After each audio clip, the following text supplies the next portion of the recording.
Hello मेरे प्यारे साथियों, जय हिंद। मैं वीपी गुप्ता आप सभी का अपने यूट्यूब फैमिली मैथ्स गाइड में हार्दिक अभिनंदन करता हूं। कैसे हैं आप सभी?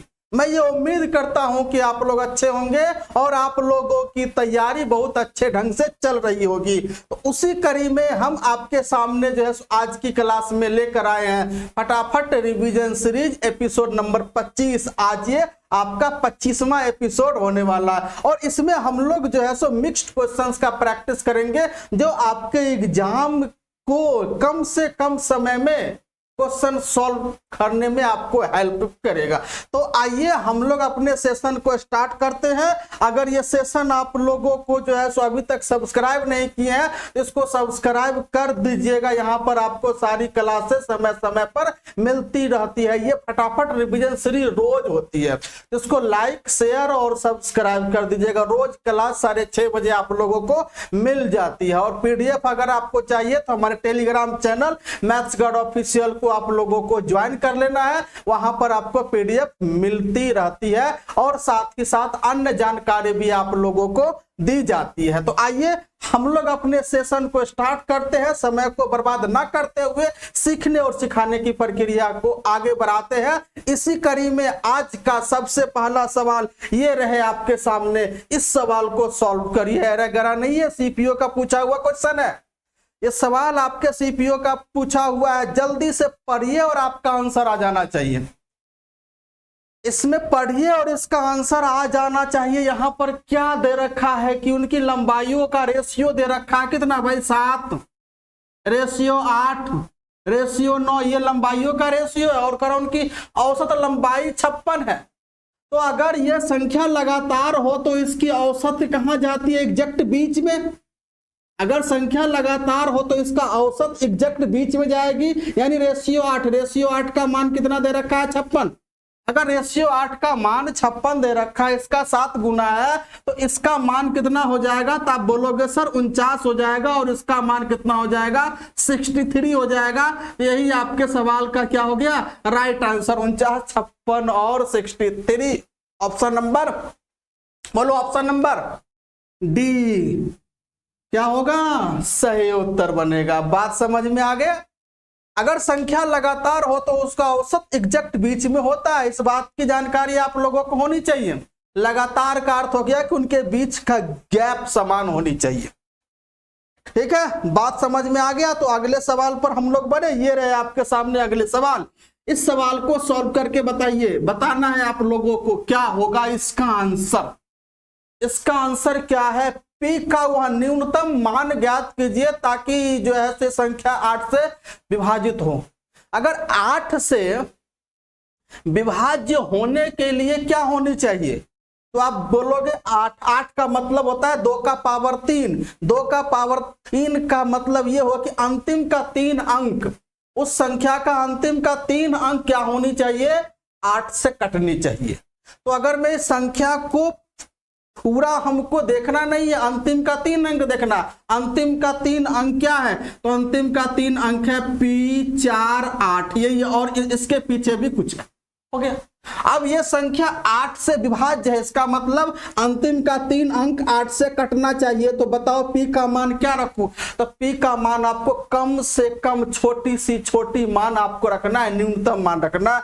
यानी P का सबसे छोटा अंक क्या मैं 0 ले सकता हूं? हाँ, अगर मैं यहां पर 0 ले रहा हूं, ये तीनों संख्या 8 से कट जा रहा है, इसका मतलब है P का मान क्या होगा मेरे भाई? 0 होगा। कितना होगा? P का मान आपका 0 होगा। बात समझ में आ गए? तो यानी ऑप्शन नंबर कौन सा इसका सही है? बी आपका राइट आंसर बन रहा है सवाल का। Option number B. देख रहे हो सवाल क्या है? ये आपके बिहार एसएससी का जो एग्जाम है उसमें भी आपका सेशन बहुत इंपॉर्टेंट है। तो उसके लिए भी आपके लिए ये सेशन बहुत ही महत्वपूर्ण है। इस सेशन को आप लोग जो है कंटिन्यू देखिएगा, पूरा तक देखिएगा, तब आपको आप लोगों को यहाँ पर कुछ बातें समझ में आएगी, है ना। चलिए अगले सवाल की तरफ हम लोग बढ़ते हैं। ये रहे सवाल आपका मेंसुरेशन का। ये सवाल आप लोगों को यहाँ पर मेंसुरेशन का नजर आ रहा है, तो इसको आप लोग सॉल्व करिए। क्या कह रहा है? पहले सवाल को पढ़िएगा, उसके बाद आपको आंसर बताने। जल्दी से बताने हैं क्या होगा इसका आंसर। इनका आंसर आ रहा है सबसे पहले। भाई आंसर तो बता दो क्या होगा। कह रहा है एक शंक्वाकार स्टोरेज टैंक की ऊंचाई और त्रिज्या क्रमशः 9 फीट और 7 फीट है। ऊंचाई कितना है? 9 फीट, त्रिज्या 7 फीट है। तो यानी इसमें कह रहा है कि इस टैंक में कितनी मात्रा में कोई तरल पदार्थ रखी जा सकती है। तो यानी उसमें कितनी मात्रा में, तो उस जो है सो यानी जो है सो टैंक का जो आयतन होगा उतनी पदार्थ रखी जाएगी। यानी उसका आयतन क्या होगा? तो हाँ, अगर आयतन की बात करूं तो वह जो है सो टैंक क्या है? कोन शेप का है, यानी शंक्वाकार है, शंकु के आकार का है। तो शंकु का आयतन क्या होता है? 1/3 पाई r स्क्वायर h रख दिया, 1/3 यहां पर रख दिया और कह रहा है कि पाई का मान 3.14 लेना है। आर का मान यहां पर दे रखा है कितना? रेडियस आपका 7 फीट है, तो 7 का स्क्वायर 7 × 7 और ऊंचाई आपका कितना है? 9 फीट है। ये हो गया, तो ये आपका हो जाएगा, क्या हो जाएगा? तो ये हो जाएगा फीट का क्यूब। इसका जो आयतन होगा वह फीट का क्यूब यानी कि घन फीट इसका होगा। चलिए अब इसको हम जैसो मल्टीप्लाई करेंगे, 3 से ये कटेगा, 3 हो गया। अब इसका मल्टीप्लाई हम करेंगे 3 से, तो कितना हो जाएगा? तो ये आपका हो जाएगा 4 तिया 12, कैरी आपका 1, 3 1 3, ये 4 और ये 3 तिया 9 और इंटू 7 7 49। अब ये रहा आपका। तो अगर मैं इसके साथ मल्टीप्लाई करूं, अगर 49 को जो है 9 से मल्टीप्लाई करूं, यानी अगर 50 को जो है 9 से, तो ये 4.5 मतलब कितना आंसर आने की संभावना है? मल्टीप्लाई कीजिए। इसका मल्टीप्लाई करना है, अगर 49 को 10 से मल्टीप्लाई कर दूं तो 490 का, फिर 49 का आधा आपका 25 कम हो जाएगा लगभग। तो यानी 490 में अगर 25 घटाओगे, 490 में अगर आप 25 घटाओगे तो किसके आसपास होगा? 65 के आसपास। तो अगर ऑप्शन नंबर सी को ध्यान से देखो, अगर मैं ऐसे भी देख लो, इकाई अंक 4 दूना 8, इकाई अंक आपका बनेगा 8 और इकाई अंक 8 और 2 अंक के बाद दशमलव होगा। तो ऑप्शन जो नंबर, अगर ऑप्शन को ही ध्यान से देखो तो ऑप्शन नंबर सी कितना बन रहा है? 461 दशमलव कितना है? 58 है, 58 है। यही आपका राइट आंसर हो जाएगा, यही आपका क्या हो जाएगा? घन फीट आपका आंसर। ऑप्शन नंबर कौन सा इस सवाल का? तो ऑप्शन नंबर सी। तो आपने देखा, मैंने मल्टीप्लाई नहीं भी किया, आंसर हमने निकाल दिया ऑप्शन को देखकर। ऑप्शन को देखकर इसका आंसर निकाला गया है। तो बात समझ में आ गए होंगे? बिल्कुल, अरे बिल्कुल आप लोगों को समझ में मतलब गए होंगे, किसी प्रकार की कोई दिक्कत वाली बात नहीं। चलिए अगले सवाल पर। इस सवाल को आप लोगों को देखना है पहले, मतलब अगर सवाल को अगर देखना तो उससे पहले उसको पढ़ना है ध्यान से। पहले सवाल को ध्यान से पढ़ लिए ना तो क्वेश्चन बिल्कुल आसान है। क्या कह रहा है इसमें? कह रहा है कि पुरुषों का एक समूह कार्य को 20 दिनों में पूरा करने के लिए प्रतिबद्धता, यानी उसमें क्या हुआ कि पुरुषों का एक समूह था जो उसके कार्य को 20 दिन में उसको पूरा करना था। तो हम अगर मान लेते हैं कि पुरुष कितने थे, तो सपोज कर लेते हैं कि उसमें x पुरुष थे और यह x पुरुष 20 दिन में कार्य को कंप्लीट करने के लिए मतलब एक जैसा वादा किया है ना, इसके लिए प्रतिबद्ध था। तो ये हो गया उसका टोटल कार्य, यानी पुरुषों की संख्या का मल्टीप्लाई समय के साथ करेंगे तो ये आ गया टोटल कार्य हो गया। लेकिन वह काम जो है सो 40 दिन में पूरा हुआ। क्यों? क्योंकि 5 कर्मचारी काम पर नहीं आया। तो अगर x पुरुष था, x कर्मचारी था, तो कितने जो है सो काम पर आए? तो x - 5 काम पर आए। और इसको कितने दिन में कंप्लीट किया? तो 40 दिन में कंप्लीट किया। तो यह अभी आपका हो गया टोटल वर्क, यानी इसी कार्य को इसने किया, इसी कार्य को इसने किया, ये बराबर हो गया। अब इससे इसको काटेंगे, बनेगा 20, सॉरी ये बनेगा आपका जो है सो 2, तो ये बनेगा x बराबर 2x - 10। तो ये आ जाएगा, x इधर आएगा तो x का मान कितने हो जाएंगे आपका? x का मान हो जाएगा आपका 10, यानी 10 पुरुष थे, 10 पुरुष थे। अब अगर इसका डायरेक्ट आंसर अगर आप निकालना चाहो तो डायरेक्ट कैसे निकालोगे? डायरेक्ट आप अगर ध्यान से देखो, 5 पुरुष नहीं आने से कार्य जो है सो लग गया दुगुना समय। 5 पुरुष नहीं आने से कार्य का समय लग गया दुगुना। इसका मतलब है प्रारंभ में जो आदमियों की संख्या थी 5 का दुगुना 10 था। हो गया इसका डायरेक्ट आंसर। ऑप्शन नंबर कौन सा? बी आपका सही उत्तर बनेगा। इस सवाल का सही उत्तर ऑप्शन नंबर बी आपका क्या बन रहा है?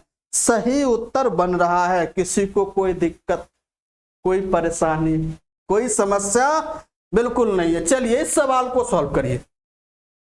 ये सवाल आपके सामने है, इसको सॉल्व करके बताइए जल्दी से, फटाफट। आपके सामने का रामू को 1 और 1000 दोनों सहित के 20 संख्याओं की एक सूची का चयन करना था जो 2 और 7 दोनों से विभाज्य।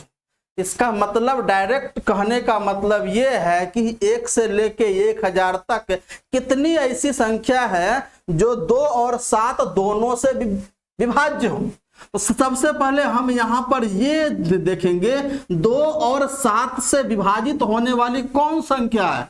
तो इसका एलसीएम आपको लेना पड़ेगा, तो यानी वह छोटी से छोटी संख्या 14 है। 2 और 7 से कटने वाली संख्या कौन कौन है? तो आप बोलोगे वह छोटी संख्या निकल के आ गया 14। कहां तक पूछ रहा है?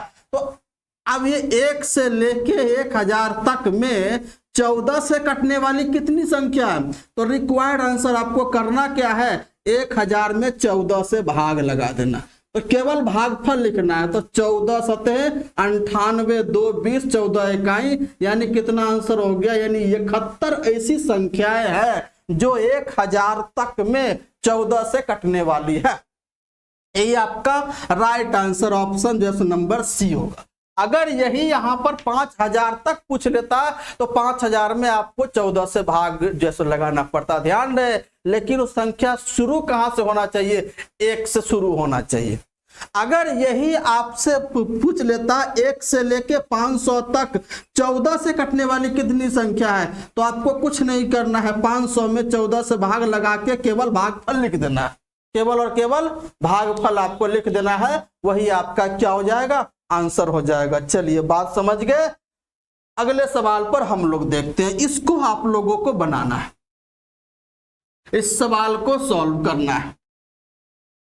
चलिए इसका आंसर ABCD में से कौन सा होगा और किनका सबसे पहले आंसर आ रहा है? जल्दी से बताने, किनका आंसर सबसे पहले आ रहा है? जल्दी से बताने हैं। 64 पाई लीटर की धारिता का एक बेलनाकार टैंक की ऊंचाई त्रिज्या के बराबर है। बस हो गया। इसमें रेडियस इज इक्वल टू क्या दे रखा? हाइट है।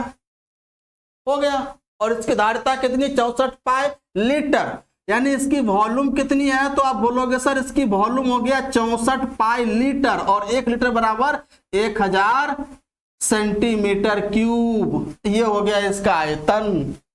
1 litre is equal to 1000 centimetre cube होता है। तो इतना अगर जो है लीटर है तो पूरा कितना, अगर इतना जो लीटर है तो सेंटीमीटर में कितना हो जाएगा? इंटू 1000 से मल्टीप्लाई करना पड़ेगा। चलिए अब ये कौन से आकार का है? तो बेलनाकार आकार का है। तो बेलन का आयतन क्या होता है? बोलोगे sir pi r square h. Pi r square h होता है। तो हमसे क्या पूछा? इसका रेडियस पूछा। चलिए तो ये हो जाएगा आपका 64 पाई इंटू 1000। बात खत्म है। ये पाई से पाई कट गया, आर स्क्वायर, और ये एच किसके बराबर है? आर के बराबर है, तो आर क्यूब बनेगा। तो ये हो जाएगा आपका 4 का क्यूब, और ये हो जाएगा आपका 10 का क्यूब। हो गया। तो आर का मान क्या हो जाएगा? 4 और 10, यानी कि 40 सेंटीमीटर। इस सवाल का क्या बनेगा? राइट आंसर बनेगा ऑप्शन नंबर डी। स्पष्ट रूप से आपको इसको दिख रहा है, डी फॉर दिल्ली या देवसेना। समझ में आ गए? अरे बिल्कुल आएंगे, कोई दिक्कत नहीं होगा भाई। हमारे साथ अगर रहोगे तो प्रिपरेशन में कोई दिक्कत नहीं होने दूंगा भाई। आपको हमेशा रेगुलर आपको प्रैक्टिस करनी है, रिवीजन करनी है। आजकल देख रहे हो कटअप 100% आपको रिजल्ट जैसे लाने हैं। अभी CGL फ्री का एग्जाम आया, उसका 75-80% कटअप गया। कल परसों में जो है CHSL का मतलब रिजल्ट आया है, कल परसों में CHSL का रिजल्ट आया, उसका कटअप जो है जनरल का आपका 75% से ऊपर है।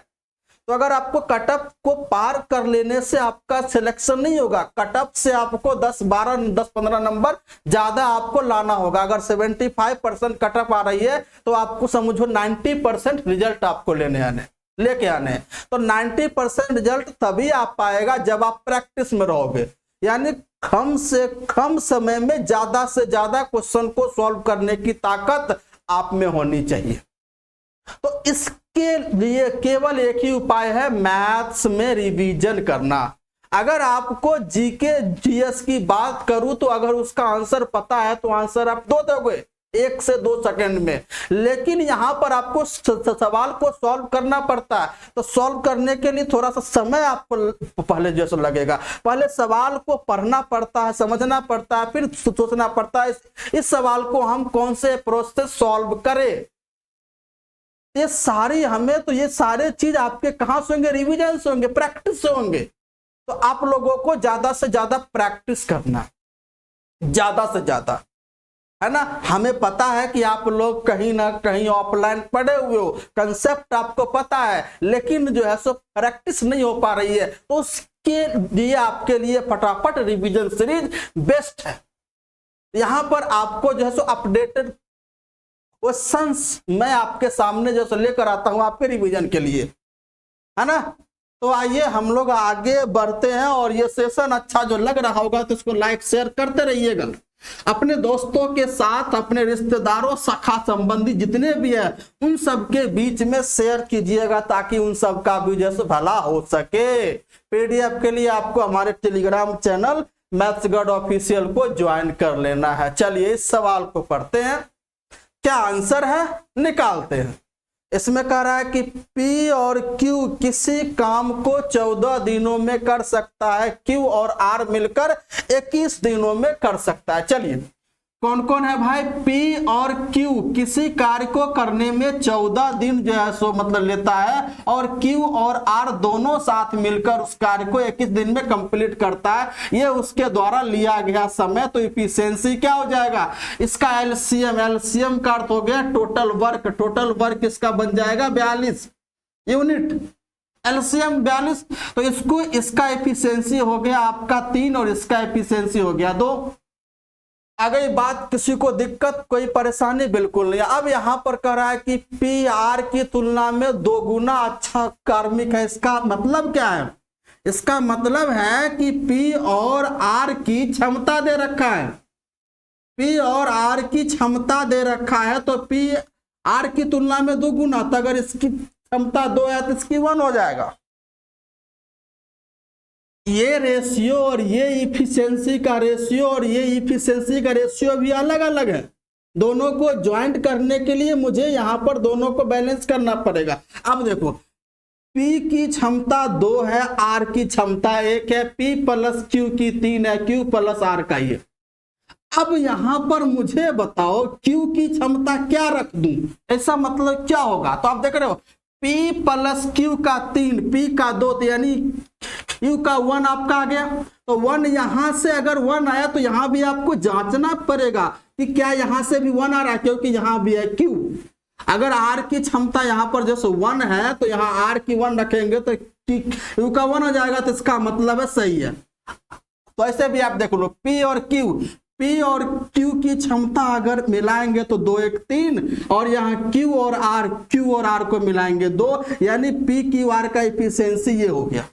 P Q R का इफिशियंसी आपका 2:1 आपका यहां पर जो है सो निकल के आ गया। अब कह रहा है कि तो Q अकेले उसी कार्य को कितना दिन में कंप्लीट करेगा। रिक्वायर्ड आंसर कितना कार्य है, 42 यूनिट कार्य है। किससे करवाना है, Q से करवाना है। तो उसकी क्षमता कितनी है भाई 1, यानी उसको कार्य को 42 दिन में क्या करेगा, कंप्लीट कर देगा। कितना 42 दिन, यानी ऑप्शन नंबर ए क्या बन रहा है, सही उत्तर बन रहा है इस सवाल का। इस सवाल का right answer option number A बिल्कुल सही है। बात समझ में आ गए होंगे। इन्हीं भाई लोग को, किन्हीं बहन लोगों को कोई परेशानी नहीं। तो ये सवाल था आपका सीपीओ का, अच्छा से सवाल था भाई, इसको आप लोगों को सॉल्व करना। इसी टाइप के सवाल आपके आगे आने वाले एग्जाम में आ सकते हैं। चलिए इस सवाल को सॉल्व करते हैं। ये आपका अलजेब्रा का सवाल यहां पर आपको दिख रहा होगा। चलिए इसका आंसर बताना है। इस सवाल का आंसर क्या होगा, जल्दी से फटाफट बताना है। इसमें दे रखा यदि x इंटू एक्स माइनस 5, चलिए x into x minus 5 is equal to -1 है, बात खत्म। अब आपसे पूछा x cube into x cube minus 110, इसका मतलब x क्यूब पूछा है, इसका मतलब है इसको मुझे क्यूब करना होगा। बोलो हाँ या ना, इसका मुझे क्यूब करना होगा ना। तो अगर मैं क्यूब करूंगा तो कितना आंसर आएगा उसके बारे में देख लो। तो अगर मैं क्यूब करता हूं तो दोनों तरफ आपको क्या करना पड़ेगा, क्यूब करना पड़ेगा दोनों तरफ। चलिए तो अगर मैं x का क्यूब की बात करूं तो बन गया x क्यूब ब्रैकेट। अब इसका निकालेंगे क्यूब, a माइनस बी का होल क्यूब करना पड़ेगा। तो x का क्यूब, x क्यूब 5 का क्यूब माइनस 125, उसके बाद है -3ab, तो 3 इंटू ए का मान x, b का मान 5 और इंटू ए माइनस बी, यानी x माइनस 5, x माइनस 5 ये रहा बराबर -1 का क्यूब -1। मुझे जो है लगता है आंसर इसका वही होगा। अब देखो मुझे x माइनस 5 का मान चाहिए, तो यहां से x into x minus 5 is equal to -1। तो अगर हम आपको ये बोले कि x माइनस 5 उधर रहने देते हैं, तो ये वाला x कहाँ जाएगा, नीचे, तो ये हो जाएगा -1/x। तो x माइनस 5 का जो मान आया कितना आया, -1/x आया, -1/x। तो यहां पर आपको -1/x रखना होगा। x क्यूब ये कितना हो गया, इंटू एक्स क्यूब -125 और ये -15 और into 15x into x minus 5 का मान -1/x हो गया। अब ये x से x कटेगा और ये माइनस यहाँ आके आपका हो जाएगा प्लस, ये बनेगा x cube into x cube minus, ये हो गया 125 में से 15 जोड़ेंगे तो ये बनेगा -110 हो गया, इज इक्वल टू -1। यही तो आपसे पूछा था, कितना आंसर आएगा, -1। इसका right answer option number D. Option number D सवाल का क्या बन रहा है, सही उत्तर बन रहा है। कोई दिक्कत, किसी को कोई परेशानी नहीं है, बिल्कुल आप लोगों को कोई परेशानी वाली बात नहीं है। बात समझ में आ गई होगी आप लोगों को, बिल्कुल समझ में आ गया होगा, कोई दिक्कत वाली बात नहीं। चलिए अगले सवाल पर बढ़े अगले सवाल पे। चलिए इस सवाल को सॉल्व,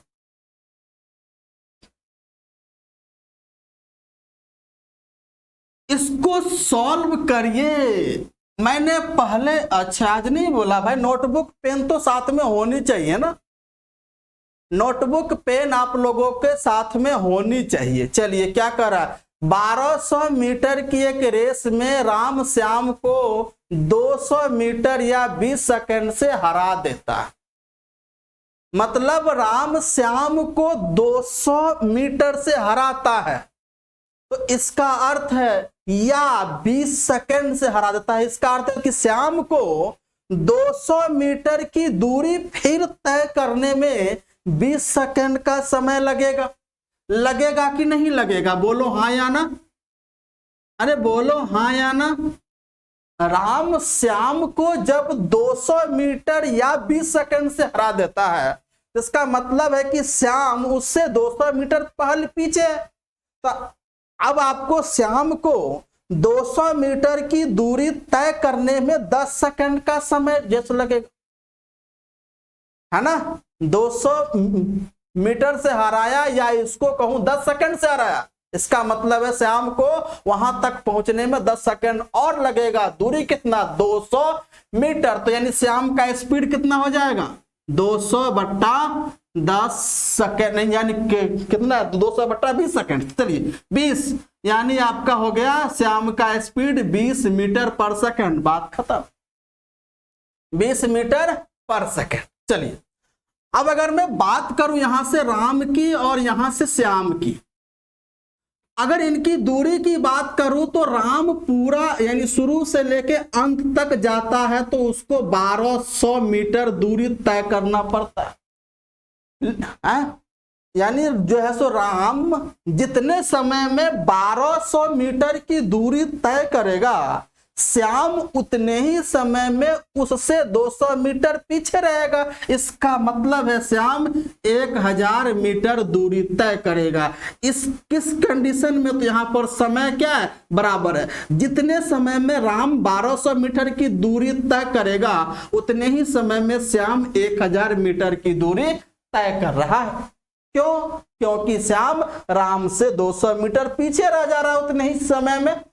तो अगर यहां पर समय अगर कांस्टेंट है, यहां पर आप क्या देख रहे हैं, समय आपका कांस्टेंट है, तो अगर समय कांस्टेंट है तो स्पीड क्या होता है, दूरी का डायरेक्टली प्रोपोर्शनल। तो इसका रेशियो कितना बन जाएगा, 12:10 बनेगा। यानी राम का जो स्पीड है रेशियो में 12 है तो श्याम का 10 है, और यह 10 किसके बराबर है, तो हमने श्याम का स्पीड 10 मीटर पर सेकंड के बराबर है। तो राम का स्पीड क्या हो जाएगा, 12 मीटर पर सेकंड। आपका यही आंसर हो जाएगा। यानी श्याम, हाँ, तो राम का स्पीड आपसे पूछा है 12 मीटर पर सेकंड। ऑप्शन नंबर डी आपका क्या बन रहा है, सही उत्तर बन रहा है इस सवाल का। इस सवाल का सही उत्तर बन रहा है। पहले से ही हमने क्या यहां देख लिया, 200 मीटर या 20 सेकंड से हार जा रहा है श्याम। इसका मतलब है कि श्याम को 200 मीटर की दूरी तय करने में 20 सेकंड और उसको जैसा लगेगा। इसका तो वहां से हमने निकाल दिया श्याम का स्पीड। अब यहां पर हमने क्या देखा कि जितने समय में राम फिनिशिंग पॉइंट पर पहुंच रहा है उतने ही समय में श्याम उससे 200 मीटर पीछे। इसका मतलब राम पूरा 1200 मीटर दूरी तय कर रहा है तो श्याम 200 मीटर उससे पीछे है, यानी 1000 मीटर की दूरी तय करेगा। यहां पर क्या हमने देखा, समय कांस्टेंट है। तो अगर समय कांस्टेंट है तो यानी स्पीड दूरी का डायरेक्टली प्रोपोर्शनल होता है। डायरेक्टली यानी जिस रेशियो में दूरी होगा उसी रेशियो में स्पीड आपका होगा, या जिस रेशियो में स्पीड होगा उसी रेशियो में आपका दूरी हो जाएगा। तो इसका रेशियो मैंने बनाया 12:10। अगर काट के 6-5 भी ले सकते थे, लेकिन हमने देखा कि श्याम का स्पीड 10 है तो इसको 10 रखने देते हैं। ये 10 बराबर 10 तो 12 बराबर 12 मीटर पर सेकेंड। ऑप्शन नंबर डी क्या बन गया, इसका सही उत्तर बन गया। चलिए इस सवाल को सॉल्व करिए, इसका आंसर बताना है क्या होगा। इसका आंसर, राजकुमार अपनी घड़ी को 5% छूट पर बेचने का निर्णय लेता है। तो अगर मैं बोलूं उसका अगर एमपी अगर 100 यूनिट अगर मानूं तो 5% छूट यानी कि 95 यूनिट में सेल करेगा। ये रहा इसका सेलिंग प्राइस। नहीं करेगा 5% छूट। यद्यपि उसका भाई उससे इसे खरीदता है तो 8% छूट पर आप कर लेता है, लेकिन भाई उसका 8% छूट यानी कि उसको 92 यूनिट में खरीद के लाता है।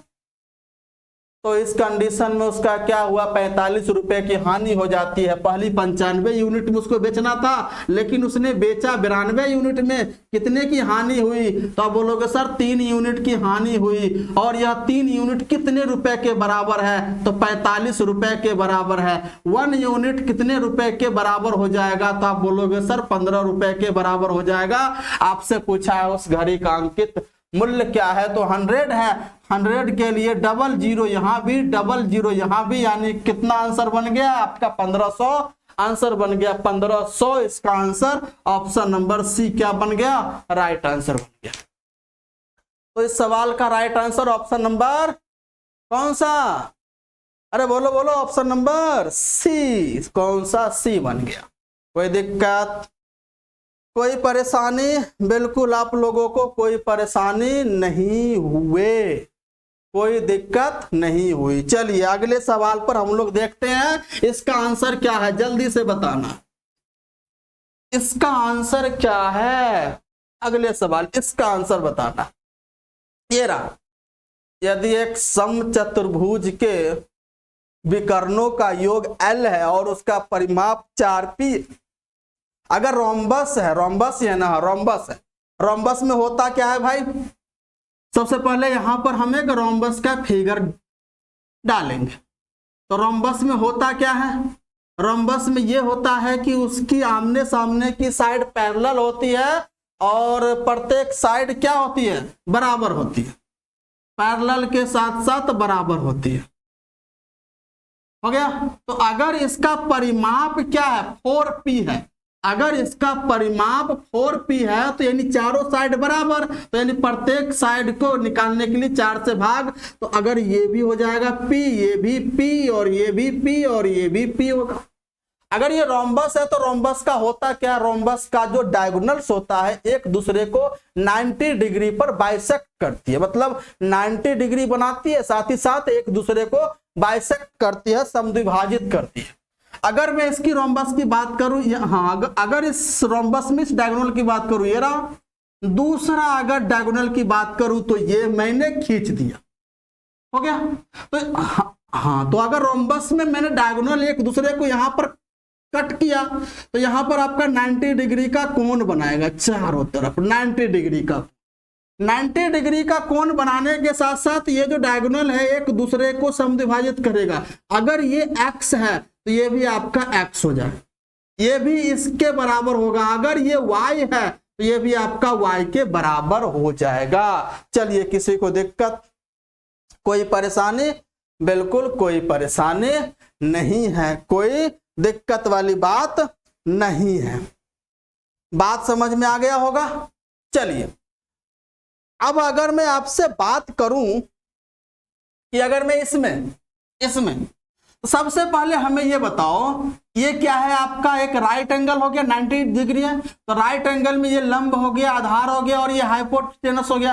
एक्स वाई जेड में क्या संबंध है? तो आप बोलोगे सर x का स्क्वायर प्लस y का स्क्वायर इज इक्वल टू आपका क्या बनेगा? p का स्क्वायर। क्योंकि ये राइट एंगल है, क्योंकि ये राइट एंगल है, इसीलिए आपका क्या हो जाएगा? x का स्क्वायर प्लस y का स्क्वायर इज इक्वल टू आपका p का स्क्वायर बन जाएगा। कोई दिक्कत वाली बात नहीं है, ये चीज आ गया। दूसरा चीज अगर मैं बात करूं उसके बाद, तो उसके बाद यहां पर ये कह रहा है कि दोनों जो विकर्ण है उसकी लंबाई का योग, तो यानी इस विकर्ण की लंबाई कितनी है? 2x। इस विकर्ण की लंबाई कितनी है? y plus y, 2y। यानी दोनों विकर्ण की लंबाई जो है किसके बराबर है? आपका यहां पर दे रखा है l के बराबर है। दोनों विकर्णों की जो योग है वह किसके बराबर है? l के बराबर। हो गया? तो अगर मैं यहां से बोलूं कि x प्लस y की बात करूं, 2 से भाग दे दिया तो l/2 बन जाएगा, बन जाएगा ना? बिल्कुल। अब यहां पर x प्लस y का मान मुझे मिल गया। अब x square plus y square है तो इसका स्क्वायर करेंगे तभी ये आएगा। अब हम इसका दोनों तरफ क्या करते हैं? स्क्वायर कर देते हैं। इसका हम दोनों तरफ स्क्वायर कर देते हैं।